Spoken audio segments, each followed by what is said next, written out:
प्यारे बच्चों, ਅੱਜ ਅਸੀਂ ਪੜਾਂਗੇ ਮਾਡਰਨ ਆਫਿਸ ਪ੍ਰੈਕਟਿਸ ਵਿੱਚ ਆਫਿਸ ਮੈਨੇਜਮੈਂਟ। ਤੁਸੀਂ ਜਾਣਦੇ ਜੇ ਇਹ ਸਾਡਾ ਜਿਹੜਾ 11ਵੀਂ ਦਾ ਸਬਜੈਕਟ ਹੈਗਾ ਆ, ਬਹੁਤ ਹੀ ਲਾਹੇਵੰਦ ਹੈਗਾ ਉਹਨਾਂ ਬੱਚਿਆਂ ਲਈ ਜਿਨ੍ਹਾਂ ਨੇ ਆਫਿਸ ਵਿੱਚ ਵਰਕ ਕਰਨਾ ਆ, ਜੌਬ ਕਰਨੀ ਹੈਗੀ ਆ ਜਾਂ ਆਪਣਾ ਬਿਜ਼ਨਸ ਸੈਟਅਪ ਕਰਨਾ ਹੈਗਾ।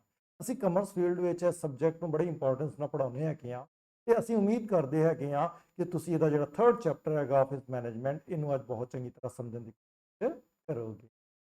ਪਿਆਰੇ ਬੱਚਿਓ, ਹੁਣ ਜਿਹੜਾ ਆਫਿਸ ਮੈਨੇਜਮੈਂਟ ਹੈਗਾ ਆ, ਅਗਰ ਆਪਾਂ ਸਮਝੀਏ ਕਿ ਆ ਕੀ ਆ, ਇਹ ਹੈਗਾ ਆ office management is a process of overseeing and coordinating the various administrative tasks and functions that take place within an office environment। ਪਿਆਰੇ ਬੱਚੋ, ਹੁੰਦਾ ਕੀ ਹੈ ਕਿ ਆਫਿਸ ਦੇ ਇਨਵਾਇਰਨਮੈਂਟ ਵਿੱਚ ਜੋ ਕੁਝ ਵੀ ਵਾਪਰ ਰਿਹਾ ਹੈਗਾ, ਜੋ ਵੀ ਕਾਰਜ ਹੋ ਰਹੇ ਆ, ਉਹਨਾਂ ਦੀ ਨਿਗਰਾਨੀ ਕਰਨਾ ਤੇ ਉਹਨਾਂ ਨੂੰ ਆਪਸ ਵਿੱਚ ਤਾਲਮੇਲ ਕਰਨਾ, ਕਿਉਂਕਿ ਬਹੁਤ ਸਾਰੇ ਪ੍ਰਕਾਰ ਦੇ ਕੰਮ ਚੱਲ ਰਹੇ ਹੁੰਦੇ ਆ ਨਾ, ਉਹਨਾਂ ਸਾਰਿਆਂ ਦੀ ਨਿਗਰਾਨੀ ਵੀ ਤੇ ਕਰਨੀ ਆ ਤੇ ਉਹਨਾਂ ਨੂੰ ਤਾਲਮੇਲ ਵੀ ਕਰਨਾ ਹੈਗਾ ਆ। ਇਹੋ ਹੀ ਆਫਿਸ ਦਾ ਮੈਨੇਜਮੈਂਟ ਹੈਗਾ ਆ, ਹੈ ਨਾ। ਇਹੋ ਹੀ ਆਫਿਸ ਦਾ ਪ੍ਰਬੰਧ ਹੈਗਾ ਆ। ਇਹੋ ਹੀ ਜਿਹੜੇ ਪ੍ਰਸ਼ਾਸਨਿਕ ਕੰਮ ਹੈਗੇ ਆ, ਉਹਨਾਂ ਨੂੰ ਕਿਸ ਤਰ੍ਹਾਂ ਅਸੀਂ ਤਾਲਮੇਲ ਵਿੱਚ ਚਲਾਉਣਾ ਹੈਗਾ ਆ, ਇਹ ਆਫਿਸ ਮੈਨੇਜਮੈਂਟ ਹੈਗਾ ਆ। ਹੁਣ ਹੁੰਦਾ ਕੀ ਹੈ ਬੱਚੇ, it take a crucial aspect of running a successful business as it help in ensuring the smooth operation of an office, improving efficiency and increase productivity। ਅਗਰ ਆਪਾਂ ਚਾਹੁੰਦੇ ਆ ਕਿ ਸਾਡਾ ਆਫਿਸ ਬਹੁਤ ਸਮੂਥਲੀ ਚੱਲੇ, ਉਹਦੀ ਐਫੀਸ਼ੀਐਂਸੀ ਵਧੇ, ਉਹਦੀ ਉਤਪਾਦਕਤਾ ਵਧੇ ਤੇ ਉਹਦੇ ਵਾਸਤੇ ਕੀ ਕਰਨਾ ਪਊਗਾ? ਸਾਨੂੰ ਉਸ ਵਾਸਤੇ ਸਾਨੂੰ ਉਹਦੀ ਨਿਗਰਾਨੀ ਕਰਨੀ ਪਊਗੀ ਤੇ ਕੋਆਰਡੀਨੇਟ ਕਰਨਾ ਪਊਗਾ ਜਿਹੜੇ ਅਲੱਗ-ਅਲੱਗ ਕੰਮ ਚੱਲ ਰਹੇ ਹੈਗੇ ਨੇ, ਤੇ ਇਹ ਸਾਰੇ ਨੂੰ ਆਪਾਂ ਕੀ ਮੰਨ ਕੇ ਚੱਲਦੇ ਆ? Office management. ਠੀਕ ਹੈ ਨਾ, ਇਹ ਬੇਸਿਕ ਚੀਜ਼ ਹੈਗੀ ਆ ਜਦੋਂ ਆਪਾਂ ਆਫਿਸ ਮੈਨੇਜਮੈਂਟ ਨੂੰ ਸਮਝ ਰਹੇ ਹੈਗੇ ਆ ਕਿ ਆਫਿਸ ਮੈਨੇਜਮੈਂਟ ਕੀ ਹੈਗੀ ਆ। ਹੁਣ ਡੈਫੀਨੇਸ਼ਨ ਦੇ ਰੂਪ ਚ ਵੀ ਆਪਾਂ ਅਗਰ ਇਹਨੂੰ ਸਮਝੀਏ ਤੇ ਆਪਣੇ ਲਈ ਕੁਝ ਵਰਡ ਆਉਣਗੇ ਬੱਚੇ, ਉਹ ਕੀ ਨੇ? Office management refer to the planning, organizing, directing and controlling of various support service that facilitate the functioning of an office। ਕਿ ਇਹ ਇਹਦੇ ਵਿੱਚ ਚਾਰ ਚੀਜ਼ਾਂ ਆਪਾਂ ਨੂੰ ਧਿਆਨ ਰੱਖਣੀਆਂ। ਆਪਾਂ ਪਲਾਨ ਕਰਾਂਗੇ, ਆਰਗੇਨਾਈਜ਼ ਕਰਾਂਗੇ, ਡਾਇਰੈਕਟਿੰਗ ਕਰਾਂਗੇ ਤੇ ਕੰਟਰੋਲਿੰਗ ਕਰਾਂਗੇ, ਤਾਂ ਕਿ ਜਿਹੜੀਆਂ ਵੇਰੀਅਸ ਸਰਵਿਸ ਹੈਗੀਆਂ ਨੇ ਉਹ ਸਾਰੇ ਫੰਕਸ਼ਨ ਜਿਹੜੇ ਹੈਗੇ ਆ ਸਮੂਥਲੀ ਚੱਲ ਪਾਉਣ। It is the process of managing resources, process and system to ensure that the office operate efficiently and effectively। ਹੁਣ ਸਾਡਾ ਕੀ ਮਕਸਦ ਹੈਗਾ ਆ? ਵੇਖੋ, ਇੱਕ ਤਾਂ ਰਿਸੋਰਸਿਸ ਜਿਹੜੇ ਹੁੰਦੇ ਆ ਨਾ, ਆਪਾਂ ਨੂੰ ਮੈਨੇਜ ਉਹਨਾਂ ਨੂੰ ਕਰਨਾ ਪੈਂਦਾ, ਪ੍ਰੋਸੈਸ ਕਰਨਾ ਪੈਂਦਾ ਆ ਤੇ ਇਨਸ਼ੋਰ ਕਰਨਾ ਪੈਂਦਾ ਕਿ ਜਿਹੜਾ ਸਿਸਟਮ ਹੈ ਉਸ ਤਰੀਕੇ ਨਾਲ ਚੱਲ ਰਿਹਾ ਹੋਵੇ ਕਿ ਸਾਡਾ ਜਿਹੜਾ ਆਫਿਸ ਹੈਗਾ ਨਾ ਉਹ ਕਿਸ ਤਰ੍ਹਾਂ ਦਾ ਹੋਵੇ, ਐਫੀਸ਼ੀਐਂਟ ਹੋਵੇ ਤੇ ਇਫੈਕਟਿਵ ਹੋਵੇ।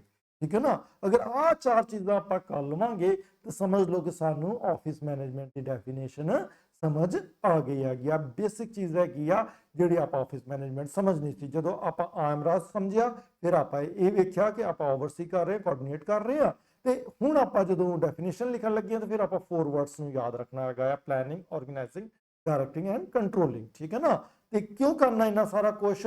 ਤਾਂ ਕਿ ਐਫੀਸ਼ੀਐਂਟ ਤੇ ਇਫੈਕਟਿਵਨੈਸ ਆ ਸਕੇ। ਠੀਕ ਹੈ ਨਾ, ਅਗਰ ਅਸੀਂ ਆ ਲਿਆ ਸਕੇ ਤੇ ਇਹਦਾ ਮਤਲਬ ਸਾਡਾ ਆਫਿਸ ਮੈਨੇਜਮੈਂਟ ਵਧੀਆ ਚੱਲ ਰਿਹਾ।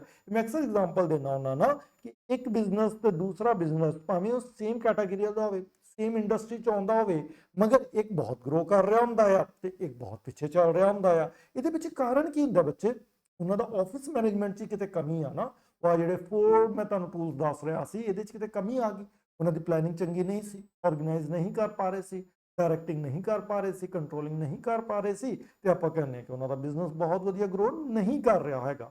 ਤੇ ਦੂਸਰੇ ਹੱਥ ਆਪਾਂ ਵੇਖਦੇ ਹਾਂ ਕੁਝ ਬਿਜ਼ਨਸ ਬਹੁਤ ਵਧੀਆ ਚੱਲ ਰਿਹਾ ਗਿਆ, ਤੇ ਮੰਨ ਕੇ ਚੱਲੋ ਕਿ ਉਹਦੇ ਵਿੱਚ ਆਹ 4 ਕੰਪੋਨੈਂਟ ਬਹੁਤ ਵਧੀਆ ਤਰੀਕੇ ਨਾਲ ਚਲਾਏ ਜਾ ਰਹੇ ਹੋਣਗੇ। ਤੇ ਤੁਹਾਡੀ ਵੀ ਐਜ਼ ਅ ਮੈਨੇਜਰ ਡਿਊਟੀ ਹੋਏਗੀ ਕਿ ਤੁਸੀਂ ਇਹਨਾਂ ਚੀਜ਼ਾਂ ਤੇ ਧਿਆਨ ਰੱਖ ਰਹੇ ਹੋਗੇ ਕਿ ਉਹ ਸਹੀ ਤਰੀਕੇ ਨਾਲ ਚੱਲ ਰਹੇ ਹੋਣ ਤੁਹਾਡੇ ਆਫਿਸ ਵਿੱਚ।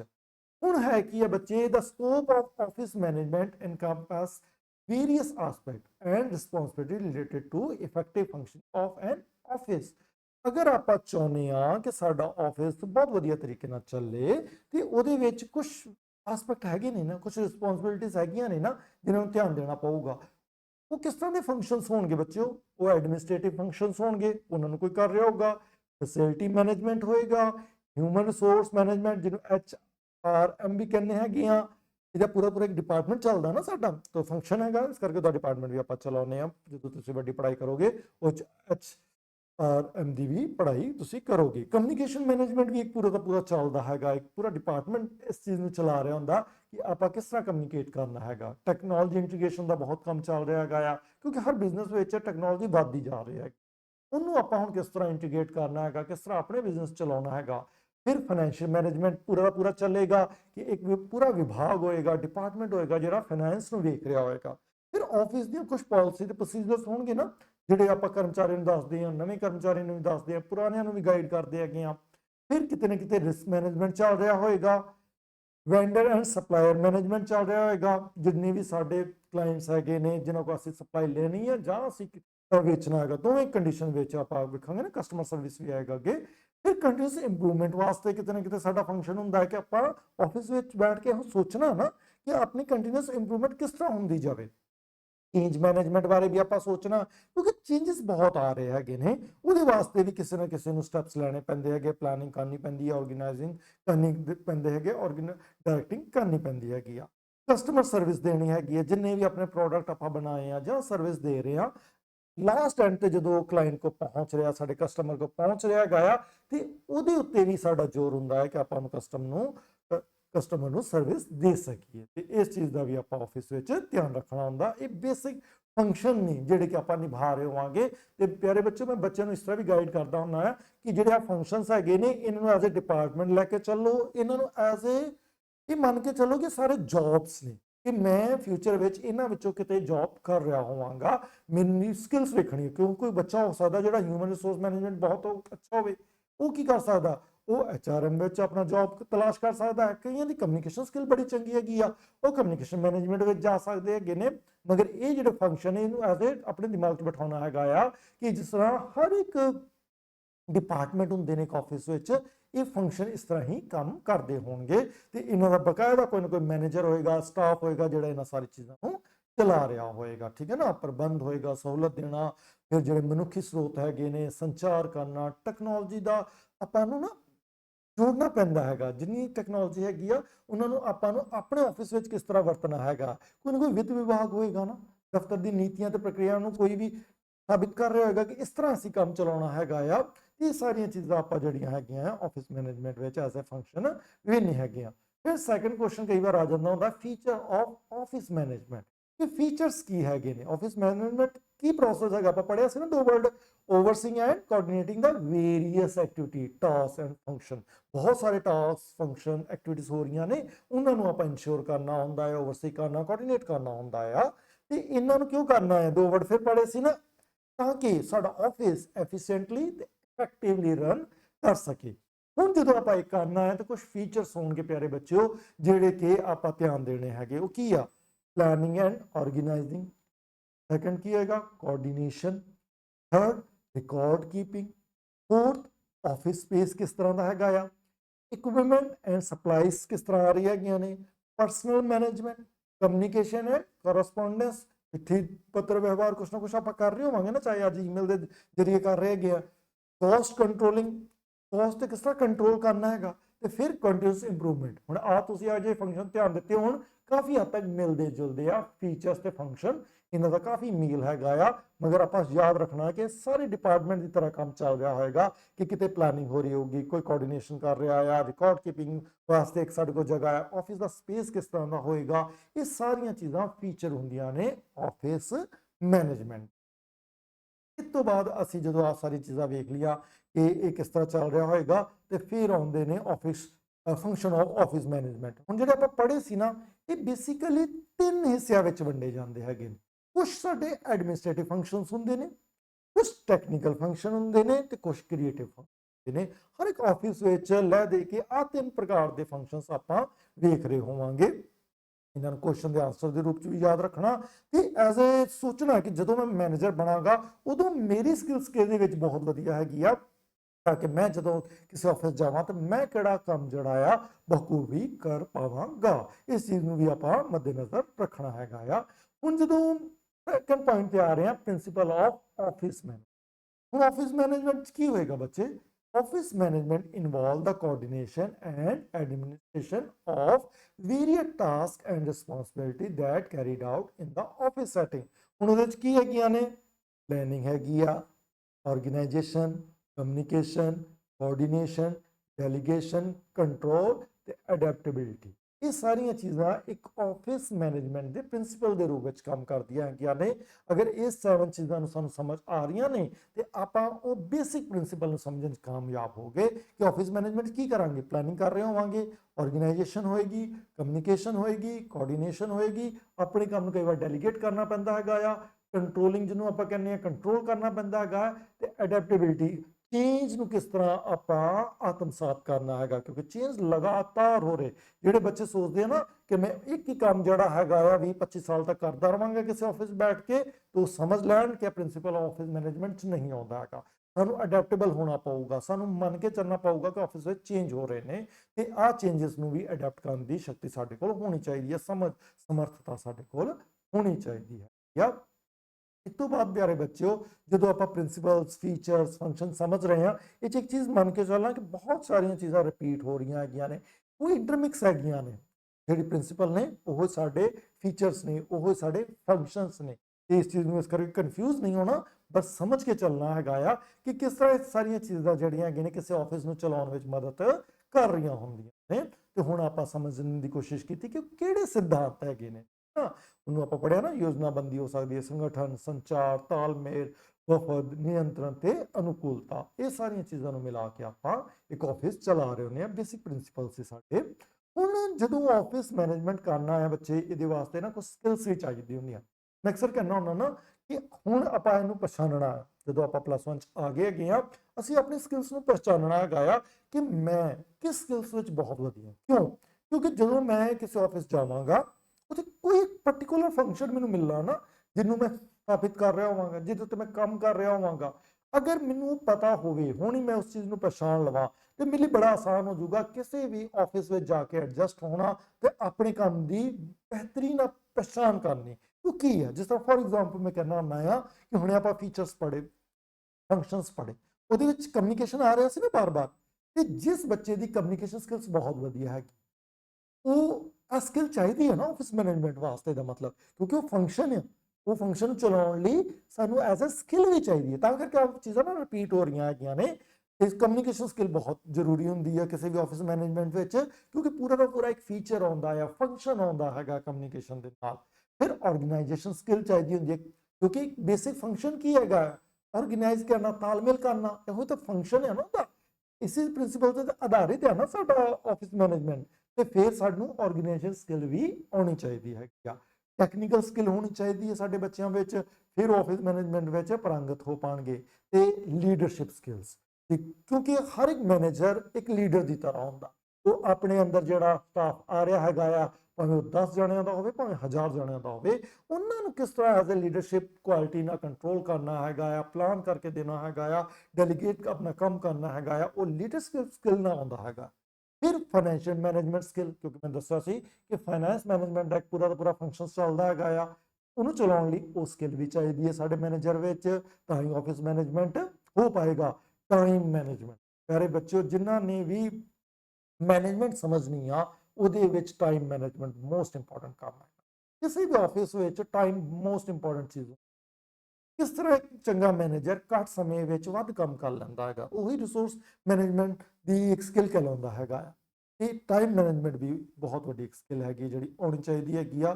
ਤੇ ਪ੍ਰੋਬਲਮ ਸੋਲਵਿੰਗ ਸਕਿੱਲ, ਕਿ ਜਦੋਂ ਮੈਨੇਜਰ ਕੋ ਕੋਈ ਪ੍ਰੋਬਲਮ ਆਏਗੀ, ਆਫਿਸ ਵਿੱਚ ਕੋਈ ਪ੍ਰੋਬਲਮ ਆਏਗੀ, ਉਹਨੂੰ ਮੈਂ ਸੋਲਵ ਕਰਕੇ ਕਿਸ ਤਰ੍ਹਾਂ ਦੇਣਾ ਹੈ, ਇੱਕ ਬੇਸਿਕ ਚੀਜ਼ ਹੁੰਦੀ ਹੈ ਜਿਹਦੀ ਸਮਝ ਮੈਨੂੰ ਹੋਣੀ ਚਾਹੀਦੀ ਹੈਗੀ ਆ। ਤੇ ਇਹ ਸਾਰੀਆਂ ਸਕਿੱਲਸ ਅਗਰ ਮੇਰੇ ਕੋਲ ਹੈਗੀਆਂ ਨੇ ਤੇ ਮੈਂ ਆਫਿਸ ਮੈਨੇਜਮੈਂਟ ਵਿੱਚ ਜਾ ਸਕਦਾ ਹੈਗਾ। ਉਹਨਾਂ ਦੇ ਜਿਹੜੇ ਫੰਕਸ਼ਨਸ ਹੈਗੇ ਨੇ ਉਹਨਾਂ ਨੂੰ ਨਿਭਾ ਸਕਦਾ, ਉਹਦੇ ਅੰਦਰ ਜਿਹੜੇ ਡਿਪਾਰਟਮੈਂਟ ਹੈਗੇ ਨੇ ਸਾਡੇ ਆਫਿਸ ਦੇ ਅੰਦਰ, ਸਾਡੀ ਫਰਮ ਦੇ ਅੰਦਰ, ਉਹਨਾਂ 'ਚ ਬਖੂਬੀ ਕੰਮ ਕਰ ਸਕਦਾ ਹੈਗਾ ਆ। ਤੇ ਵਰਡ ਕਿਹੜੇ ਰਿਪੀਟ ਹੋ ਰਹੇ ਤੁਸੀਂ ਬਾਰ-ਬਾਰ ਵੇਖੋ, ਕਮਿਊਨੀਕੇਸ਼ਨ ਹੋ ਗਿਆ, ਆਰਗੇਨਾਈਜੇਸ਼ਨ ਹੋ ਗਿਆ, ਟੈਕਨੀਕਲ, ਆਪਾਂ ਹੁਣੇ ਗੱਲ ਕੀਤੀ ਸੀ ਨਾ ਕਿ ਟੈਕਨੋਲੋਜੀ ਦੀ ਇੰਟੀਗ੍ਰੇਸ਼ਨ ਕਰਨੀ ਆ, ਜਿਹਦੇ ਕੋਲ ਟੈਕਨੀਕਲ ਸਕਿੱਲ ਹੋਏਗੀ ਉਹੀ ਕਰੇਗਾ ਨਾ। ਫਿਰ ਪੂਰਾ ਦਾ ਪੂਰਾ ਆਫਿਸ ਨੂੰ ਜਿਹੜਾ ਮੈਨੇਜ ਕਰ ਰਿਹਾ ਹੁੰਦਾ ਆ, ਉਹ ਲੀਡਰਸ਼ਿਪ ਸਕਿੱਲ ਨਹੀਂ ਕਰ ਰਿਹਾ ਹੁੰਦਾ ਨਾ, ਜਿਹੜਾ ਕਿ ਇੱਕ ਲੀਡਰ ਦੀ ਤਰ੍ਹਾਂ ਐਕਟ ਕਰ ਸਕੇ, ਪੂਰੇ ਟੀਮ ਨੂੰ ਚਲਾ ਸਕੇ। ਫਾਈਨੈਂਸ ਤਾਂ ਹੋਣਾ ਹੀ ਆ, ਜਦੋਂ ਵੀ ਆਪਾਂ ਬਿਜ਼ਨਸ ਕਰ ਰਹੇ ਹਾਂ ਉਹਨੂੰ ਵੀ ਤੇ ਮੈਨੇਜ ਕਰਨਾ। ਸਮੇਂ ਨੂੰ ਕਿਸ ਤਰ੍ਹਾਂ ਮੈਨੇਜ ਕਰਨਾ ਹੈ ਤੇ ਪ੍ਰੋਬਲਮ ਸੋਲਵਿੰਗ ਸਕਿੱਲ ਕਿਸੇ 'ਚ ਹੋਣੀ ਚਾਹੀਦੀ ਹੈਗੀ ਆ। ਅਗਰ ਸਾਡੇ ਕੋਲ ਇਹ ਚੀਜ਼ਾਂ ਹੈਗੀਆਂ ਨੇ, ਇਹ ਸਕਿੱਲ ਸਾਡੇ ਕੋਲ ਹੈਗੀਆਂ ਨੇ, ਤੇ ਅਸੀਂ ਬਹੁਤ ਚੰਗੇ ਮੈਨੇਜਰ ਬਣ ਸਕਦੇ ਹਾਂ ਤੇ ਆਫਿਸ ਮੈਨੇਜਮੈਂਟ ਨੂੰ ਆਪਾਂ ਸੰਭਾਲ ਸਕਦੇ ਨੇ। ਵਰਡ ਤੇ ਵੇਖੋ ਦੋ ਹੀ ਸੀ ਨਾ, ਕਿ ਓਵਰਸੀਇੰਗ ਕਰਨਾ ਤੇ ਆਰਗੇਨਾਈਜ਼ ਕਰਨਾ ਤੇ ਤਾਲਮੇਲ ਬਿਠਾਉਣਾ, ਤੇ ਇਹ ਕਿਸ ਤਰ੍ਹਾਂ ਹੋ ਰਿਹਾ, ਇਹ ਸਾਰਾ ਇਸ ਸਕਿੱਲਸ ਦੇ ਨਾਲ ਹੋ ਰਿਹਾ ਹੋਏਗਾ। ਪਿਆਰੇ ਬੱਚੋ, ਇਹ 7 ਸਕਿੱਲਸ ਆਪਾਂ ਜਦੋਂ ਸਮਝਿਆ, ਇਹ ਹੁਨਰ ਆਪਾਂ ਵੇਖੇ, ਇਹ ਲੋੜੀਂਦਾ ਹੈਗੇ ਨੇ ਆਫਿਸ ਪ੍ਰਬੰਧ ਵਿੱਚ। ਅਗਰ ਇਹ ਤੁਹਾਡੇ ਕੋਲ ਹੈਗੇ ਨੇ ਤੇ ਤੁਸੀਂ ਬਹੁਤ ਵਧੀਆ ਪ੍ਰਬੰਧ ਚਲਾ ਸਕੋਗੇ। ਇਹਨੂੰ ਕੁਐਸਚਨ ਦੇ ਆਨਸਰ ਦੇ ਵਿੱਚ ਵੀ ਯਾਦ ਰੱਖਣਾ ਤੇ ਨਾਲ ਇਹ ਸਮਝ ਕੇ ਚੱਲਣਾ ਹੈਗਾ ਆ ਕਿ ਜਦੋਂ ਮੈਂ ਐਕਚੁਅਲੀ ਕਿਸੇ ਆਫਿਸ ਕੰਮ ਕਰ ਰਿਹਾ ਹੋਵਾਂਗਾ ਤੇ ਇਸ ਸਕਿੱਲ ਦਾ ਇਸਤੇਮਾਲ ਮੈਂ ਕਰ ਰਿਹਾ ਹੋਵਾਂਗਾ। ਹੁਣ ਜਦੋਂ ਪ੍ਰਿੰਸੀਪਲ ਆਫਿਸ ਲੇਆਊਟ, ਉਹਦੇ ਵਿੱਚ ਆਪਾਂ ਕਿਸ ਤਰ੍ਹਾਂ ਵੇਖਣਾ ਹੈਗਾ ਆ। ਦੇਖੋ, ਆਫਿਸ ਲੇਆਊਟ ਵਿੱਚ ਆਪਾਂ ਨੂੰ ਬਹੁਤ ਸਾਰੀਆਂ ਚੀਜ਼ਾਂ ਆਉਣਗੀਆਂ। ਫਰਨੀਚਰ ਨੂੰ ਕਿਸ ਤਰ੍ਹਾਂ ਅਰੇਂਜ ਕਰਨਾ, ਬਹੁਤ ਸਾਰੇ ਇਕਵਿਪਮੈਂਟ ਹੋਣਗੇ, ਤੇ ਉਹ ਸਾਰੀ ਚੀਜ਼ਾਂ ਨੂੰ ਮੈਂ ਕਈ ਵਾਰ ਬੱਚਿਆਂ ਨੂੰ ਗਾਈਡ ਕਰਦਾ ਹੁੰਦਾ ਨਾ, ਕਿ ਤੁਸੀਂ ਮੰਨ ਕੇ ਚੱਲੋ ਕਿ ਆਫਿਸ ਦਾ ਸਾਈਜ਼ ਕੋਈ ਐਕਸਟਰਾordinary ਕਈ ਵਾਰ ਬਹੁਤ ਵੱਡਾ ਨਹੀਂ ਹੁੰਦਾ, ਪਰ ਉਹਦੇ ਵਿੱਚ ਆਪਾਂ ਕਿਸ ਤਰ੍ਹਾਂ ਉਹਨੂੰ ਮੈਨੇਜਮੈਂਟ ਕਰਨਾ, ਸਾਰੇ ਲੇਆਊਟ ਨੂੰ, ਕਿ ਉਹ ਕੰਮ ਕਰ ਸਕੇ। ਸਭ ਤੋਂ ਪਹਿਲੀ ਗੱਲ ਹੁੰਦੀ ਹੈ ਫੰਕਸ਼ਨੈਲਿਟੀ, ਕਿਉਂਕਿ ਆਪਾਂ ਵੇਖਣਾ ਕਿ ਸਾਡੇ ਫੰਕਸ਼ਨਸ ਕਿਹੜੇ ਕਿਹੜੇ ਹੈਗੇ ਨੇ। ਆਪਾਂ ਪੜ੍ਹੇ ਸੀ ਨਾ ਉਹਨੇ ਫੰਕਸ਼ਨ, ਉਹ ਫੰਕਸ਼ਨਸ ਵਾਸਤੇ ਆਪਾਂ ਇੱਕ ਸੀਟ ਅਲਾਟ ਕਰਨੀ ਹੈਗੀ ਆ, ਤੇ ਉਹ ਕਿਸ ਤਰ੍ਹਾਂ ਤਾਲਮੇਲ ਉਹਨਾਂ ਸਥਾਪਿਤ ਹੋ ਪਾਏਗਾ, ਉਹ ਵੀ ਆਪਾਂ ਵੇਖਣਾ ਹੈਗਾ ਆ। ਸਪੇਸ ਦੀ ਯੂਟਿਲਾਈਜੇਸ਼ਨ, ਮੈਂ ਬਾਰ-ਬਾਰ ਐਗਜ਼ਾਮਪਲ ਲੈਣਾ ਹੁੰਦਾ ਕਿ ਮੰਨ ਕੇ ਚੱਲੋ ਕਿ ਆਫਿਸ ਵਿੱਚ ਆਪਾਂ ਘੱਟ ਸਪੇਸ ਵਿੱਚ ਵੱਧ ਕੰਮ ਕਿਸ ਤਰ੍ਹਾਂ ਲੈਣਾ ਹੈਗਾ ਆ। ਉਹ ਗੁਣ ਕਿੱਥੋਂ ਆਊਗਾ, ਜਿਹੜਾ ਕਿ ਆਫਿਸ ਦੀ ਸਪੇਸ ਦੀ ਪ੍ਰੋਪਰ ਯੂਟਿਲਾਈਜੇਸ਼ਨ ਕਰ ਪਾਊਗਾ। ਵਰਕ ਫਲੋ ਨੂੰ ਕਿਸ ਤਰ੍ਹਾਂ ਮੇਨਟੇਨ ਕਰ ਪਾਊਗਾ, ਕਿ ਕੰਮ ਦੂਸਰੇ ਤੋਂ ਜਦੋਂ ਜਾ ਰਿਹਾ ਹੋਗਾ ਕਿਸ ਤਰ੍ਹਾਂ ਉਹ ਸਹੀ ਫਲੋ ਵਿੱਚ ਚੱਲਦਾ ਰਹੂਗਾ। ਲਾਈਟਨਿੰਗ ਦਾ ਬਹੁਤ ਮਹੱਤਵ ਹੈਗਾ, ਵੈਂਟੀਲੇਸ਼ਨ ਦਾ ਬਹੁਤ ਮਹੱਤਵ ਹੈਗਾ ਆ। ਇਸ ਚੀਜ਼ ਨੂੰ ਆਫਿਸ ਲੇਆਊਟ ਵਿੱਚ ਬਹੁਤ ਧਿਆਨ ਨਾਲ ਵੇਖਿਆ ਜਾਏ। ਐਗਰੋਨੋਮਿਕਸ ਸਮਝਦੇ ਜੀ ਬੱਚਿਓ, ਐਗਰੋਨੋਮਿਕਸ ਕੀ ਹੁੰਦਾ ਆ, ਕਿ ਜਦੋਂ ਆਪਾਂ ਪੋਸਚਰ ਨਾਲ ਬੈਠੇ ਹੋਏ ਆ, ਉਹ ਕਿਸ ਤਰ੍ਹਾਂ ਦੇ ਚੇਅਰਸ ਫਰਨੀਚਰ ਹੋਏਗਾ ਜਿਹਦੇ ਉੱਤੇ ਸਾਡੇ ਕਲਾਇੰਟ ਕਸਟਮਰ ਉਹ ਵੀ ਸਹੀ ਤਰੀਕੇ ਨਾਲ ਬੈਠ ਪਾਉਣਗੇ, ਸਹੀ ਪੋਜੀਸ਼ਨ 'ਚ ਬੈਠ ਪਾਉਣਗੇ, ਤੇ ਸਾਡੇ ਮੈਨੇਜਰ ਸਾਡੇ ਇੰਪਲੋਇਜ਼ ਜਿਹੜੇ ਹੈਗੇ ਨੇ ਉਹ ਕਿਸ ਤਰ੍ਹਾਂ ਬੈਠ ਪਾਉਣਗੇ। ਤੇ ਫਿਰ ਪ੍ਰਾਈਵੇਸੀ, ਆਪਾਂ ਇਹ ਵੀ ਧਿਆਨ ਰੱਖਣਾ ਕਿ ਫੁੱਲ ਪ੍ਰਾਈਵੇਸੀ ਜਿਹੜੀ ਹੈਗੀ ਆ ਮੇਨਟੇਨ ਰਹੇ, ਚਾਹੇ ਕਸਟਮਰ ਆਇਆ ਸਾਡੇ ਕੋਲ ਦੀ, ਚਾਹੇ ਅਸੀਂ ਐਜ਼ ਏ ਆਫਿਸ ਵਿੱਚ ਬੈਠੇ ਹੋਏ as a manager, as a employee, as a boss, ਤੇ ਸਾਡੀ ਪ੍ਰਾਈਵੇਸੀ ਕਿਸ ਤਰ੍ਹਾਂ ਮੇਨਟੇਨ ਰਹਿ ਸਕੇ। ਇਸ ਚੀਜ਼ ਦਾ ਧਿਆਨ ਤੁਸੀਂ ਸਾਰੇ ਆਫਿਸ ਲੇਆਊਟ ਹੋਣਾ। ਤੁਸੀਂ ਜਦੋਂ ਵੀ ਕਿਸੇ ਬੈਂਕ ਜਾਂਦੇ ਹੁੰਦੇ ਜੇ, ਕੋਸ਼ਿਸ਼ ਕਰਿਆ ਕਰੋ ਵੇਖਣ ਦੀ ਕਿ ਉਹ ਪ੍ਰੋਪਰਲੀ ਮੈਨੇਜ ਕਰ ਰਹੇ ਹੈਗੇ ਨੇ। ਮੈਂ ਇੱਕ ਛੋਟਾ ਜਿਹਾ ਐਗਜ਼ਾਮਪਲ ਲੈਣਾ ਹੁੰਦਾ ਕਿ ਕਈ ਵਾਰ ਆਪਾਂ ਮੈਨੇਜਰ ਦੀ ਜਿਹੜੀ ਸੀਟ ਹੁੰਦੀ ਹੈ ਨਾ, ਉਹ ਜਿਹੜਾ ਟੈਲਰ ਹੁੰਦਾ ਆ ਜਾਂ ਜਿਹੜਾ ਕਿ ਕੈਸ਼ ਦਾ ਕੰਮ ਵੇਖ ਰਿਹਾ ਹੁੰਦਾ, ਉਹ ਤੋਂ ਇੰਨੀ ਦੂਰ ਹੁੰਦਾ ਆ ਕਿ ਉਹ ਕਈ ਵਾਰ ਤੁਹਾਨੂੰ ਕਹੂਗਾ ਕਿ ਇਹਨੂੰ ਸਾਈਨ ਕਰਾ ਕੇ ਲਿਆਓ। ਤੇ ਮੈਂ ਉੱਥੇ ਬੈਂਕ 'ਚ ਐਗਜ਼ਾਮਪਲ ਦੇਣਾ ਹੁੰਦਾ ਕਿ ਤੁਸੀਂ ਆਪਣਾ ਲੇਆਊਟ ਇਸ ਤਰ੍ਹਾਂ ਦਾ ਕਿਉਂ ਨਹੀਂ ਕੀਤਾ ਕਿ ਉਹ ਮੈਨੇਜਰ ਤੁਹਾਡੇ ਇੱਕ ਹੱਥ ਦੀ ਦੂਰੀ ਤੇ ਹੋਵੇ, ਤਾਂ ਕਿ ਉਹ ਜਿਹੜਾ ਟੈਲਰ ਹੈਗਾ, ਕੈਸ਼ੀਅਰ ਹੈਗਾ ਆ, ਉਹ ਆਪ ਹੀ ਉਸ ਚੈੱਕ ਨੂੰ, ਰਿਸਿਪਟ ਨੂੰ ਦੇ ਪਾਵੇ। ਤੇ ਬੜੇ ਹੈਰਾਨ ਹੁੰਦੇ ਕਿ ਸਰ ਤੁਹਾਨੂੰ ਕਿਸ ਤਰ੍ਹਾਂ ਪਤਾ, ਤੇ ਮੈਂ ਉਹਨਾਂ ਨੂੰ ਦੱਸਦਾ ਹੁੰਦਾ ਕਿਉਂਕਿ ਮੈਂ ਕਾਮਰਸ ਦਾ ਲੈਕਚਰਰ ਹੈਗਾ, ਮੈਂ ਬੱਚਿਆਂ ਨੂੰ ਪੜ੍ਹਾਉਣਾ ਆ, ਤੇ ਇਸ ਕਰਕੇ ਮੈਨੂੰ ਪਤਾ ਆ ਕਿ ਆਫਿਸ ਲੇਆਊਟ ਕਿਸ ਤਰ੍ਹਾਂ ਦਾ ਹੋਣਾ ਚਾਹੀਦਾ, ਤੇ ਆਹ ਤੁਹਾਡੀ ਕਮੀ ਹੈਗੀ, ਇਹਨੂੰ ਤੁਸੀਂ ਦੂਰ ਕਰਨਾ। ਇਸ ਚੀਜ਼ ਦਾ ਧਿਆਨ ਤੁਸੀਂ ਵੀ ਰੱਖਣਾ। ਜਦੋਂ ਕਿਸੇ ਆਫਿਸ ਜਾਣਾ, ਕੋਸ਼ਿਸ਼ ਕਰਿਆ ਕਰੋ ਉਹਨਾਂ ਦੇ ਆਫਿਸ ਲੇਆਊਟ ਨੂੰ ਵੇਖਿਆ ਕਰੋ, ਤੇ ਵੇਖਿਆ ਕਰੋ ਕੀ ਚੰਗੀਆਂ ਚੀਜ਼ਾਂ ਨੇ ਤੇ ਕਿੱਥੇ ਉਹਦੇ ਸੁਧਾਰ ਵੀ ਹੋ ਸਕਦਾ ਹੈ। ਤੇ ਇਹ ਸਾਰੀਆਂ ਚੀਜ਼ਾਂ, ਕਿਉਂਕਿ ਮੰਨ ਕੇ ਚੱਲੋ ਇੱਕ ਆਫਿਸ ਦਾ ਜਿਹੜੀ ਯੂਟਿਲਾਈਜੇਸ਼ਨ ਹੈ ਘੱਟ ਸਪੇਸ ਦੀ ਵੱਧ ਤਰੀਕੇ ਨਾਲ ਕਿਸ ਤਰ੍ਹਾਂ ਕਰਨੀ ਹੈ, ਇਹਦਾ ਬਹੁਤ ਮਹੱਤਵ। ਸਟਾਫ ਇੰਪਲੋਇਡ ਇਨ ਆਫਿਸ, ਮੰਨ ਕੇ ਚੱਲੋ ਕਿ ਜਿਸ ਆਫਿਸ ਵਿੱਚ ਆਪਾਂ ਕੰਮ ਕਰ ਰਹੇ ਹਾਂ, ਬਹੁਤ ਅਲੱਗ-ਅਲੱਗ ਪ੍ਰਕਾਰ ਦੇ ਸਾਡੇ ਕੋਲ ਇੰਪਲੋਇਜ਼ ਹੋਣਗੇ। ਕਿਉਂ ਅਲੱਗ ਪ੍ਰਕਾਰ ਦੇ ਹੋਣਗੇ ਬੱਚੇ? ਇਹ ਵਰਡ ਆਉਂਦਾ ਹੈ various role. The staff employed in an office typically consist of various roles that are responsible for different function within the organization. ਆਪਾਂ ਹੁਣੇ ਅਲੱਗ-ਅਲੱਗ ਫੰਕਸ਼ਨਸ ਪੜ੍ਹੇ ਨਾ, ਡਿਫਰੈਂਟ ਫੰਕਸ਼ਨ ਨੇ, ਉਨ ਡਿਫਰੈਂਟ ਰੋਲ ਨਿਭਾਉਣ ਲਈ ਅਲੱਗ-ਅਲੱਗ ਮੈਨੇਜਰ ਹੋਣਗੇ, ਮਗਰ ਉਹਨਾਂ ਨੂੰ ਐਜ਼ ਅ ਟੀਮ ਕਿਸ ਤਰ੍ਹਾਂ ਚਲਾਉਣਾ ਹੈਗਾ ਆ, ਇਹ ਆਫਿਸ ਮੈਨੇਜਮੈਂਟ ਹੈ। ਤੇ ਸਭ ਤੋਂ ਪਹਿਲਾਂ ਤਾਂ ਆਪਾਂ ਸਮਝ ਕੇ ਚੱਲੀਏ ਕਿਸ ਪ੍ਰਕਾਰ ਦੇ ਹੋ ਸਕਦੇ ਨੇ। ਦੇਖੋ, ਇੱਕ ਤਾਂ ਆਫਿਸ ਮੈਨੇਜਰ ਹੋ ਸਕਦੇ ਨੇ, ਆਫਿਸ ਨੂੰ ਮੈਨੇਜ ਕਰਨ ਵਾਸਤੇ ਆਫਿਸਰ ਮੈਨੇਜਰ ਲੱਗੇ ਹੋਣਗੇ। ਰਿਸੈਪਸ਼ਨਿਸਟ ਹੋਣਗੇ, ਜਿਹੜਾ ਕਿ ਬਿਲਕੁਲ ਸਟਾਰ ਤੇ ਬੈਠਾ ਹੁੰਦਾ ਜਦੋਂ ਵੀ ਸਾਡੇ ਆਫਿਸ ਕੋਈ ਆ ਰਿਹਾ ਆ, ਕਿਉਂਕਿ ਉਹਨੂੰ ਨਹੀਂ ਪਤਾ ਨਾ ਮੈਂ ਕਿੱਥੇ ਜਾਣਾ, ਤੇ ਕੋਈ ਦੱਸਣ ਵਾਲਾ ਉੱਥੇ ਬੈਠੇਗਾ ਨਾ ਜਿਹੜਾ ਉਹਨਾਂ ਨੂੰ ਗਾਈਡ ਕਰ ਪਾਏਗਾ। ਤੇ ਤੁਸੀਂ ਹਰ ਆਫਿਸ 'ਚ ਵੇਖੋਗੇ ਰਿਸੈਪਸ਼ਨ ਤੇ ਕੋਈ ਨਾ ਕੋਈ ਬੈਠਾ ਹੋਏਗਾ, ਉਹ ਤੁਹਾਨੂੰ ਗਾਈਡ ਕਰਦਾ ਕਿ ਸਰ ਤੁਸੀਂ ਇਸ ਜਗ੍ਹਾ ਤੇ ਚਲੇ ਜਾਓ। ਉਹਨੂੰ ਬਕਾਇਦਾ ਕਈ ਵਾਰ ਟੋਕਨ ਵੀ ਤੁਹਾਨੂੰ ਦਿੰਦਾ ਹੈਗਾ ਆ, ਤੁਹਾਨੂੰ ਕਈ ਵਾਰ ਉਹ ਦੱਸਦਾ ਕਿ ਤੁਹਾਡਾ ਟੋਕਨ ਨੰਬਰ ਇੰਨਾ ਹੈ, ਇਸ ਤੋਂ ਬਾਅਦ ਤੁਹਾਡੀ ਵਾਰੀ ਆਏਗੀ, ਕਿਉਂ 'ਚ ਲੱਗ ਜਾਓ। ਕੋਈ ਨਾ ਕੋਈ ਸੈਕਟਰੀ ਤੇ ਐਡਮਿਨਿਸਟ੍ਰੇਟਰ ਅਸਿਸਟੈਂਟ ਵੀ ਹੋਏਗਾ। ਫਾਈਨੈਂਸ ਵਾਸਤੇ ਅਕਾਊਂਟਿੰਗ ਸਟਾਫ ਵੀ ਚਾਹੀਦਾ ਹੋਊਗਾ। ਕੁਝ ਬੱਚੇ ਸਾਡੇ ਕਮਰਸ ਵਿੱਚ ਬਹੁਤ ਵਧੀਆ ਹੁੰਦੇ ਨਾ ਅਕਾਊਂਟੈਂਸੀ ਵਿੱਚ, ਤੇ ਮੈਂ ਉਹਨਾਂ ਨੂੰ ਗਾਈਡ ਕਰਦਾ ਹੁੰਦਾ ਕਿ ਤੁਸੀਂ ਅਕਾਊਂਟਿੰਗ ਸਟਾਫ ਦਾ ਰੋਲ ਅਦਾ ਕਰ ਪਾਓਗੇ। ਮਾਰਕੀਟਿੰਗ ਸਟਾਫ, ਕਈਆਂ ਦੀ ਕਮਿਊਨੀਕੇਸ਼ਨ ਸਕਿੱਲ ਬਹੁਤ ਵਧੀਆ ਹੈਗੀ, ਕਿਉਂ ਸਾਨੂੰ ਮਾਰਕੀਟ ਵੀ ਕਰਨੀ ਆਪਣੀ ਸਰਵਿਸ ਨੂੰ, ਆਪਣੀ ਗੁੱਡਸ ਨੂੰ। ਉਹਦੇ ਵਾਸਤੇ ਕਿਹੜਾ ਸਟਾਫ ਵਧੀਆ ਹੋ ਸਕਦਾ? ਮਾਰਕੀਟਿੰਗ ਸਟਾਫ ਬੜਾ ਵਧੀਆ ਹੋ ਸਕਦਾ ਅਗਰ ਸਾਡੀ ਕਮਿਊਨੀਕੇਸ਼ਨ ਸਕਿੱਲ ਬਹੁਤ ਵਧੀਆ ਹੈਗੀ ਆ। ਮਗਰ ਮੰਨ ਕੇ ਚੱਲੀਏ ਕਿ ਹਰ ਆਫਿਸ ਵਿੱਚ ਇਸ ਤਰ੍ਹਾਂ ਅਲੱਗ-ਅਲੱਗ ਪ੍ਰਕਾਰ ਦੇ ਸਾਡੇ ਕੋਲ ਰੋਲ ਹੈਗੇ ਨੇ, ਇਸ ਕਰਕੇ ਅਲੱਗ-ਅਲੱਗ ਪ੍ਰਕਾਰ ਦੇ ਸਾਨੂੰ ਸਟਾਫ ਦੀ ਲੋੜ ਹੁੰਦੀ ਆ। ਸੇਲ ਸਟਾਫ ਚਾਹੀਦਾ ਹੋਏਗਾ ਜਿਹੜਾ ਕਿ ਜੋ ਪ੍ਰੋਡਕਟ ਸਾਡੇ ਬਣੇ ਹੋਏ ਉਹਨਾਂ ਨੂੰ ਵੇਚ ਸਕੇ, ਤੇ ਆਈਟੀ ਸਟਾਫ ਦੀ ਵੀ ਅੱਜ ਕੱਲ੍ਹ ਬਹੁਤ ਲੋੜ ਹੁੰਦੀ ਹੈ। ਕਿਉਂ ਬੱਚਿਓ? ਹੁਣੇ ਦੱਸਿਆ ਸੀ ਨਾ ਕਿ ਟੈਕਨੋਲੋਜੀ ਇੰਟੀਗ੍ਰੇਸ਼ਨ ਬਹੁਤ ਜ਼ਿਆਦਾ ਹੋ ਰਿਹਾ, ਟੈਕਨੋਲੋਜੀ ਵੱਧਦੀ ਜਾ ਰਹੀ ਆ, ਉਹਨੂੰ ਆਪਾਂ ਕਿਸ ਤਰ੍ਹਾਂ ਇੰਟੀਗ੍ਰੇਟ ਕਰਨਾ ਹੈਗਾ, ਜੋੜਨਾ ਹੈਗਾ, ਆਪਣੇ ਆਫਿਸ ਵਿੱਚ ਕਿਸ ਤਰ੍ਹਾਂ ਸਥਾਪਿਤ ਕਰਨਾ ਹੈਗਾ ਆ, ਇਹਦੇ ਵਾਸਤੇ ਵੀ ਇਹ ਕੰਮ ਬਹੁਤ ਜ਼ਿਆਦਾ ਚੱਲਦਾ ਤੇ ਆਈਟੀ ਸਟਾਫ ਰੱਖਣ ਦੀ ਲੋੜ ਪੈਂਦੀ ਆ। ਤੇ ਇਹ ਜਿੰਨੇ ਫੰਕਸ਼ਨ ਹੈਗੇ ਮੰਨ ਕੇ ਚਲੋ ਉਨੇ ਪ੍ਰਕਾਰ ਦੇ ਸਾਡੇ ਸਟਾਫ ਵੀ ਹੋਣਗੇ, ਉਹ ਆਪਣਾ ਆਪਣਾ ਰੋਲ ਵੀ ਨਿਭਾ ਰਹੇ ਹੋਣਗੇ।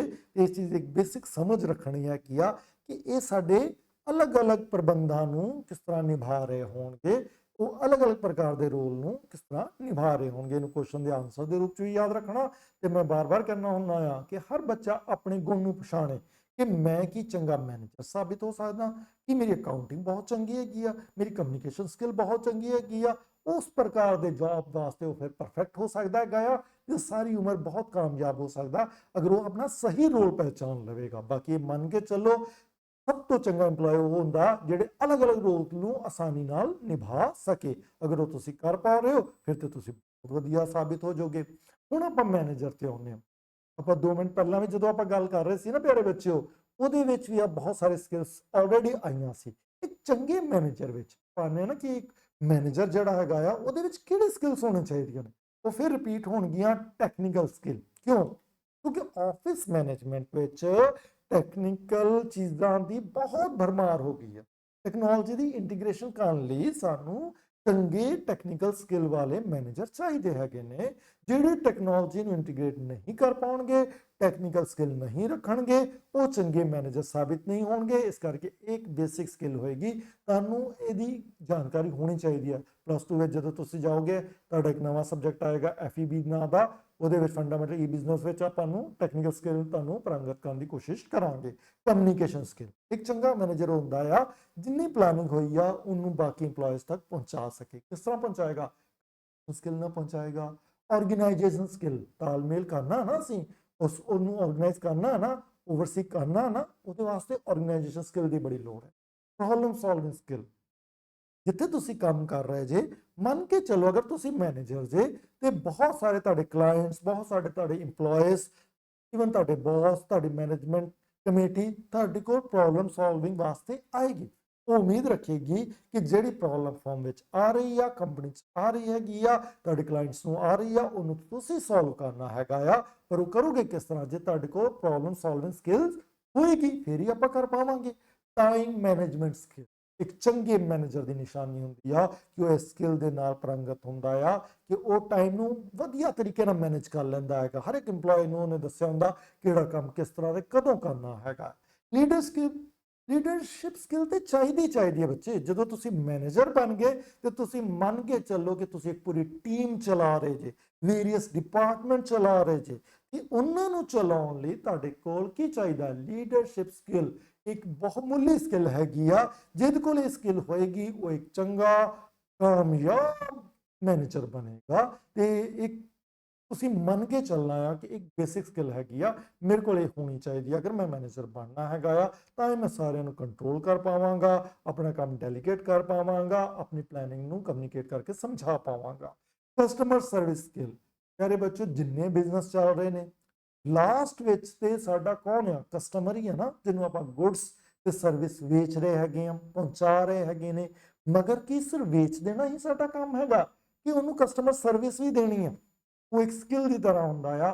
ਚੰਗੇ ਮੈਨੇਜਰ ਕੋਲ ਇਹ ਵੀ ਇੱਕ ਨਿਸ਼ਾਨੀ ਹੁੰਦੀ ਹੈ ਕਿ ਉਹ ਕਿਸ ਤਰ੍ਹਾਂ ਆਪਣੇ ਕਸਟਮਰ ਨੂੰ ਇੱਕ ਚੰਗੀ ਕਸਟਮਰ ਸਰਵਿਸ ਦੇ ਪਾਉਂਦਾ ਹੈ। ਤੇ ਚੰਗੀ ਕਸਟਮਰ ਸਰਵਿਸ ਦੇਣ ਨਾਲ ਹੀ ਤੁਸੀਂ ਚੰਗੇ ਮੈਨੇਜਰ, ਚੰਗੀ ਕੰਪਨੀ, ਚੰਗੀ ਫਰਮ ਸਾਬਿਤ ਹੁੰਦੇ। ਬਜਟਿੰਗ ਐਂਡ ਫਾਈਨੈਂਸ਼ੀਅਲ ਸਕਿੱਲ, ਪਿਆਰੇ ਬੱਚਿਓ ਬਾਰ-ਬਾਰ ਆਉਂਦਾ ਆ। ਅਕਾਊਂਟੈਂਸੀ ਵਰਡ ਯੂਜ਼ ਕੀਤਾ ਸੀ ਨਾ ਮੈਂ ਕਿ ਹਰ ਇੱਕ ਬਿਜ਼ਨਸ ਵਿੱਚ, ਹਰ ਇੱਕ ਆਰਗੇਨਾਈਜੇਸ਼ਨ ਵਿੱਚ ਫਾਈਨੈਂਸ ਤਾਂ ਆਏਗਾ ਨਾ। ਉਸ ਫਾਈਨੈਂਸ ਨੂੰ ਮੈਨੇਜ ਕਰਨ ਵਾਸਤੇ ਬਜਟਿੰਗ ਤੇ ਫਾਈਨੈਂਸ਼ੀਅਲ ਸਕਿੱਲ ਵੀ ਸਾਨੂੰ ਚਾਹੀਦੀ ਹੋਏਗੀ। ਇਹ ਕੀ ਹੈਗੀਆਂ ਨੇ? ਇਹ 8 ਨਿਸ਼ਾਨੀਆਂ ਹੈਗੀਆਂ ਨੇ ਚੰਗੀ ਸਕਿੱਲ ਦੀਆਂ। ਇਹ ਸਕਿੱਲਸ ਹੋਣਗੀਆਂ ਤੇ ਸਾਡਾ ਮੈਨੇਜਰ ਕਾਮਯਾਬ ਹੋਏਗਾ, ਆਪਣੀ ਆਰਗੇਨਾਈਜੇਸ਼ਨ ਨੂੰ ਸਕਸੈਸਫੁਲੀ ਰਨ ਕਰ ਪਾਏਗਾ। ਤੇ ਤੁਸੀਂ ਇਹ ਕੁਐਸਚਨ ਦੇ ਆਨਸਰ ਦੇ ਰੂਪ ਚ ਵੀ ਯਾਦ ਰੱਖਣਾ ਤੇ ਇਹ ਵੀ ਯਾਦ ਰੱਖਣਾ ਕਿ ਜਦੋਂ ਮੈਂ ਮੈਨੇਜਰ ਬਣਾਂਗਾ, ਮੈਂ ਕਿਸੇ ਕੰਪਨੀ ਨੂੰ ਚਲਾ ਰਿਹਾ ਹੋਵਾਂਗਾ, ਉਦੋਂ ਆ ਸਕਿੱਲਸ ਮੇਰੇ ਕੋਲ ਵੀ ਹੋਣਗੀਆਂ ਜਾਂ ਜਿਨ੍ਹਾਂ ਕੋਲ ਹੋਣਗੀਆਂ ਤੁਸੀਂ ਉਹਨਾਂ ਨੂੰ ਮੈਨੇਜਰ ਬਣਾਓਗੇ। ਤੇ ਆ ਹੁਨਰ ਹੈਗੇ ਸੀ ਜਿਹੜੇ ਆਪਾਂ ਵੇਖੇ। ਇਹਦੇ ਵਿੱਚ ਬਾਰ-ਬਾਰ ਵਰਡ ਯੂਜ਼ ਹੁੰਦਾ ਨਾ, ਸੰਚਾਰ ਵਾਲਾ, ਕਮਿਊਨੀਕੇਸ਼ਨ ਵਾਲਾ, ਲੀਡਰਸ਼ਿਪ ਦਾ, ਗ੍ਰਾਹਕ ਸੇਵਾ ਦਾ, ਇਹ ਸਾਰੇ ਫੰਕਸ਼ਨ ਜਿਹੜੇ ਆਪਾਂ ਪੜ੍ਹੇ ਸੀ ਉਹਨਾਂ ਦੇ ਤੇ ਆਪਾਂ ਸਕਿੱਲਸ ਨੂੰ ਲੈ ਕੇ ਚੱਲ ਰਹੇ ਹਾਂ ਨਾ। ਉਹ ਹੁਣ ਇੰਪੋਰਟੈਂਸ ਕਿਉਂ ਹੈ ਬੱਚੇ, ਕਿਉਂ ਕਰਨਾ, ਕਿਉਂ ਆਫਿਸ ਮੈਨੇਜਮੈਂਟ? ਕਿਉਂਕਿ office management play a crucial role in ensuring the smooth functioning of an organization। ਅਗਰ ਆਪਾਂ ਚਾਹੁੰਦੇ ਆ ਕਿ ਸਾਡੀ ਆਰਗੇਨਾਈਜੇਸ਼ਨ ਦੀ ਜਿਹੜੀ ਫੰਕਸ਼ਨਿੰਗ ਹੈ ਉਹ ਸਮੂਥ ਵੇ ਨਾਲ ਰਨ ਕਰੇ, ਤਾਂ ਕਿਸ ਤਰ੍ਹਾਂ ਹੋਏਗਾ? ਜੇ ਆਫਿਸ ਮੈਨੇਜਮੈਂਟ ਆਪਣਾ ਰੋਲ ਅਦਾ ਕਰ ਰਿਹਾ ਹੋਏਗਾ। ਜੇ ਉਹਦੇ 'ਚ ਕਮੀ ਹੋਏਗੀ ਤਾਂ ਸਮਝ ਲਓ ਫਿਰ ਸਾਡੀ ਆਰਗੇਨਾਈਜੇਸ਼ਨ ਵਿੱਚ ਵੀ ਉਹ ਕਮੀ ਸਾਫ਼ ਨਜ਼ਰ ਆਉਗੀ। ਹੁਣ ਕੀ ਫਾਇਦੇ ਹੋਣਗੇ ਅਗਰ ਮੈਂ ਚੰਗੀ ਆਫਿਸ ਮੈਨੇਜਮੈਂਟ ਕਰ ਰਿਹਾ ਹਾਂ ਤੇ ਮੈਨੂੰ ਐਜ਼ ਅ ਕੰਪਨੀ ਕੀ ਮਿਲ ਰਿਹਾ ਹੋਏਗਾ? ਐਨਹਾਂਸਿੰਗ ਪ੍ਰੋਡਕਟਿਵਿਟੀ, ਸਾਡੀ ਪ੍ਰੋਡਕਟਿਵਿਟੀ ਵੱਧ ਰਹੀ ਹੋਏਗੀ, ਅਸੀਂ ਉਤਪਾਦ ਜ਼ਿਆਦਾ ਬਣਾ ਰਹੇ ਹੋਵਾਂਗੇ, ਜ਼ਿਆਦਾ ਸਰਵਿਸ ਡਿਲੀਵਰ ਕਰ ਪਾ ਰਹੇ ਹੋਵਾਂਗੇ, ਥੋੜੇ ਸਮੇਂ ਵਿੱਚ, ਘੱਟ ਰਿਸੋਰਸ ਵਿੱਚ ਇਹ ਸੰਭਵ ਹੋ ਪਾ ਰਿਹਾ ਹੋਗਾ। ਅਗਰ ਐਫੀਸ਼ੀਐਂਟ ਰਿਸੋਰਸ ਮੈਨੇਜਮੈਂਟ ਚਾਹੁੰਦੇ ਹਾਂ ਤੇ ਆਫਿਸ ਮੈਨੇਜਮੈਂਟ ਚੰਗਾ ਹੋਣਾ ਚਾਹੀਦਾ। ਦੇਖੋ ਰਿਸੋਰਸ ਤੇ ਲਿਮਟਿਡ ਹੁੰਦੇ, ਬਾਰ-ਬਾਰ ਕਹਿੰਦੇ ਆ ਨਾ, ਜੋ ਰਿਸੋਰਸ ਤੁਹਾਡੇ ਕੋਲ ਅਵੇਲੇਬਲ ਨੇ ਉਹ ਇੱਕ ਲਿਮਟਿਡ ਨੇ। ਉਸ ਲਿਮਿਟ ਵਿੱਚ ਤੁਸੀਂ ਕਿਸ ਤਰ੍ਹਾਂ ਵੱਧ ਪ੍ਰੋਡਕਟਿਵਿਟੀ ਦੇ ਸਕਦੇ ਜੇ, ਉਹਨਾਂ ਦਾ ਐਫੀਸ਼ੀਐਂਟ ਯੂਜ਼ ਕਰ ਸਕਦੇ ਜੇ। ਇਹੋ ਹੀ ਤੇ ਸਕਿੱਲ ਹੈਗੀ ਹੈ ਚੰਗੇ ਮੈਨੇਜਰ ਦੀ, ਤੇ ਇਹੋ ਹੀ ਤੇ ਇੰਪੋਰਟੈਂਸ ਹੈਗੀ ਆ ਆਫਿਸ ਮੈਨੇਜਮੈਂਟ ਦੀ ਕਿ ਮੈਂ ਕੀ ਕਰ ਰਿਹਾ ਹੈਗਾ, ਐਫੀਸ਼ੀਐਂਟ ਯੂਜ਼ ਕਰ ਰਿਹਾ ਹੈਗਾ ਰਿਸੋਰਸ ਦਾ। ਬੈਟਰ ਕਮਿਊਨੀਕੇਸ਼ਨ, ਚੰਗੀ ਕੰਪਨੀ ਵਿੱਚ ਅਗਰ ਆਫਿਸ ਮੈਨੇਜਮੈਂਟ ਚੰਗਾ ਹੈ ਤੇ ਉਹਨਾਂ ਦੇ ਸਾਰੇ ਡਿਪਾਰਟਮੈਂਟ, ਸਾਰੇ ਜਿਹੜੇ ਇੰਪਲੋਏ ਹੈਗੇ ਨੇ, ਜਿਹੜੇ ਵੇਰੀਅਸ ਰੋਲ ਅਦਾ ਕਰ ਰਹੇ ਨੇ, ਉਹ ਬੈਟਰ ਕਮਿਊਨੀਕੇਸ਼ਨ ਇੱਕ ਦੂਸਰੇ ਨਾਲ ਕਰ ਪਾ ਰਹੇ ਹੋਣਗੇ। ਉਹ ਆਪਣੀ ਗੱਲ ਨੂੰ ਕਨਵੇ ਕਰਕੇ ਦੱਸ ਪਾ ਰਹੇ ਹੋਣਗੇ ਕਿ ਆਹ ਫੰਕਸ਼ਨ ਕੰਪਲੀਟ ਹੋ ਗਿਆ, ਹੁਣ ਆਹ ਕਰਨਾ। ਸਟੈਪਸ ਹੁੰਦੇ ਨੇ ਨਾ ਹਰ ਇੱਕ ਕੰਮ ਦੇ, ਤੇ ਉਹ ਅਗਰ ਇੱਕ ਨੂੰ ਪਤਾ ਹੋਏਗਾ ਦੂਸਰੇ ਦਾ, ਫੇਰ ਹੀ ਹੋ ਪਾਏਗਾ ਨਾ। ਤੇ ਬੈਟਰ ਕਮਿਊਨੀਕੇਸ਼ਨ ਵੀ ਬਹੁਤ ਜ਼ਰੂਰੀ ਆ ਤੇ ਉਹਦੇ ਨਾਲ ਆਫਿਸ ਮੈਨੇਜਮੈਂਟ ਵੱਧਦਾ ਜਾਏਗਾ। ਰਿਕਾਰਡ ਕੀਪਿੰਗ, ਅਗਰ ਆਪਾਂ ਸਹੀ ਤਰੀਕੇ ਨਾਲ ਆਪਣੇ ਰਿਕਾਰਡ ਮੇਨਟੇਨ ਕਰ ਰਹੇ ਹਾਂ, ਜੇ ਤਰੀਕੇ ਨਾਲ ਸਾਡਾ ਕੰਮ ਚੱਲ ਰਿਹਾ ਹੋਏਗਾ, ਜੇ ਸਾਡੇ ਰਿਕਾਰਡ ਹੀ ਨਹੀਂ ਹੈ ਤਾਂ ਫਿਰ ਬਹੁਤ ਮੁਸ਼ਕਿਲ ਆ। ਕਾਸਟ ਸੇਵਿੰਗ ਦੇ ਬਾਰੇ ਆਪਾਂ ਵੇਖਿਆ, ਐਨਹਾਂਸ ਕਸਟਮਰ ਸਰਵਿਸ ਬਾਰੇ, ਇੱਕ ਕਸਟਮਰ ਨੂੰ ਕਿਸ ਤਰ੍ਹਾਂ ਆਪਾਂ ਚੰਗੀ ਸਰਵਿਸ ਦੇਣੀ ਹੈਗੀ ਆ। ਟਾਈਮ ਮੈਨੇਜਮੈਂਟ ਕਿਸ ਤਰ੍ਹਾਂ ਆਪਾਂ ਬੈਟਰ ਕਰਨੀ, ਉਸੇ ਘੱਟ ਟਾਈਮ 'ਚ ਕਿਸ ਤਰ੍ਹਾਂ ਆਪਾਂ ਜ਼ਿਆਦਾ ਕੰਮ ਕਰਨੇ ਆ, ਤੇ ਇੰਪਲੋਏ ਦਾ ਮੋਰਲ ਕਿਸ ਤਰ੍ਹਾਂ ਆਪਾਂ ਹਾਈ ਰੱਖਣਾ ਹੈਗਾ ਆ। ਇਹ ਸਾਰੇ ਫਾਇਦੇ ਹੋਣਗੇ ਤੇ ਫਿਰ ਸਾਡਾ ਆਫਿਸ ਬਹੁਤ ਵਧੀਆ ਚੱਲ ਰਿਹਾ ਹੋਏਗਾ। ਇਹ ਅਸੀਂ ਇਹ ਪੜ੍ਹਨ ਦੀ ਕੋਸ਼ਿਸ਼ ਕਰ ਰਹੇ ਹੈਗੇ ਹਾਂ ਕਿ ਕੀ ਮਹੱਤਵ ਹੈਗਾ। ਇਹਨੂੰ ਕੁਐਸਚਨ ਦੇ ਆਨਸਰ ਦੇ ਰੂਪ 'ਚ ਵੀ ਯਾਦ ਰੱਖਣਾ ਤੇ ਇਹ ਵੀ ਯਾਦ ਰੱਖਣਾ ਕਿ ਜਦੋਂ ਮੈਂ ਆਫਿਸ ਵਿੱਚ ਜਾਵਾਂਗਾ ਉਹਦੀ ਮੈਨੇਜਮੈਂਟ ਨੂੰ ਮੈਂ ਇਸ ਤਰ੍ਹਾਂ ਧਿਆਨ ਨਾਲ ਵੇਖਾਂਗਾ ਕਿ ਇੱਥੇ ਕਿੱਥੇ ਕਮੀ ਹੈਗੀ, ਪਛਾਣਨ ਦੀ ਕੋਸ਼ਿਸ਼ ਕਰਾਂਗਾ। ਜੋ ਉਹਨਾਂ ਦੀ ਬਿਹਤਰ ਚੀਜ਼ ਆ ਉਹਨੂੰ ਹੋਰ ਨਿਖਾਰਨ ਦੀ ਕੋਸ਼ਿਸ਼ ਕਰਾਂਗਾ। ਹੁਣ ਪਿਆਰੇ ਬੱਚਿਓ, ਰੀਸੈਂਟ ਟ੍ਰੈਂਡ ਕੀ ਨੇ, ਅੱਜ ਕੱਲ੍ਹ ਕੀ ਚੱਲ ਰਿਹਾ ਹੈਗਾ ਆ, ਹੁੰਦਾ ਨਾ ਕਿ ਵੀ ਅੱਜ ਦੇ ਦੌਰ 'ਚ ਕੀ ਹੋ ਰਿਹਾ, ਅੱਜ ਦੇ ਦੌਰ 'ਚ ਕੀ ਹੋ ਰਿਹਾ ਆ। Office management has been important aspect of the business world for many years and involved along with the technology and changes in corporate landscape। ਉਹਦੇ 'ਚ ਕੀ ਚੀਜ਼ਾਂ ਆ ਰਹੀਆਂ ਨੇ? Digitalisation, automation, remote work, sustainability, compliance and health and safety. ਇਹ ਸਾਰੀਆਂ ਚੀਜ਼ਾਂ recent trend ਵਿੱਚ ਹੈਗੀਆਂ ਨੇ। ਆਉਣ ਵਾਲੇ ਸਮੇਂ ਵਿੱਚ ਅਗਰ ਆਹ ਚੀਜ਼ਾਂ ਹੋ ਰਹੀਆਂ ਹੋਣਗੀਆਂ ਫਿਰ ਹੀ ਸਮਝ ਲਓ ਕਿ ਸਾਡਾ ਆਫਿਸ ਮੈਨ ਚੰਗਾ ਹੈ। ਡਿਜੀਟਲਾਈਜੇਸ਼ਨ ਕਰਨਾ, ਆਪਣੇ ਆਪ ਚੀਜ਼ਾਂ ਆਟੋਮੇਟ ਵੇ ਨਾ ਹੋਣ ਦੀਆਂ ਹੋਣ।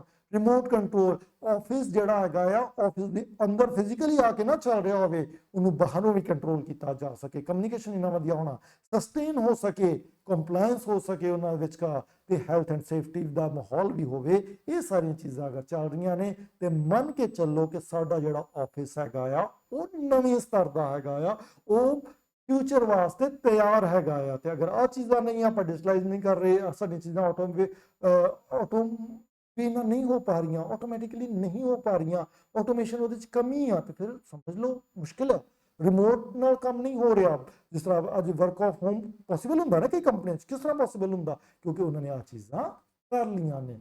ਤੇ ਪਿਆਰੇ ਬੱਚਿਓ, ਅੱਜ ਅਸੀਂ ਸਮਝਣ ਦੀ ਕੋਸ਼ਿਸ਼ ਕੀਤੀ ਕਿ ਕਿਸ ਤਰ੍ਹਾਂ ਜਿਹੜਾ ਸਾਡਾ ਆਫਿਸ ਮੈਨੇਜਮੈਂਟ ਹੈਗਾ ਉਹਦੇ 'ਚ ਕਿਹੜੇ ਫੀਚਰ ਨੇ, ਕਿਹੜੇ ਫੰਕਸ਼ਨਸ ਨੇ, ਕਿਹੜੀਆਂ ਸਕਿੱਲਸ ਨੇ। ਜਿਹੜੇ ਸਾਡੇ ਫੰਕਸ਼ਨ ਨੇ ਉਹਨੇ ਪ੍ਰਕਾਰ ਦੇ ਸਾਡੇ ਇੰਪਲੋਏ ਹੁੰਦੇ ਨੇ, ਤੇ ਉਹਨਾਂ ਨੂੰ ਕੰਟਰੋਲ ਕਰਨ ਵਾਸਤੇ, ਉਹਨਾਂ ਤੋਂ ਕੰਮ ਲੈਣ ਵਾਸਤੇ ਉਹ ਸਕਿੱਲਸ ਚਾਹੀਦੀਆਂ ਹੁੰਦੀਆਂ ਮੈਨੇਜਰਸ ਵਿੱਚ।